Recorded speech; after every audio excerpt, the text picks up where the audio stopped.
Panoorin niyo guys, lasing, tumba agad siya, hindi pa nakapatakbo.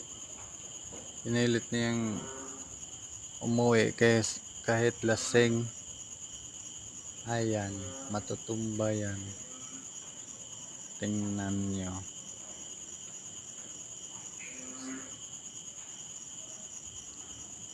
Ganyan pala pag lasing.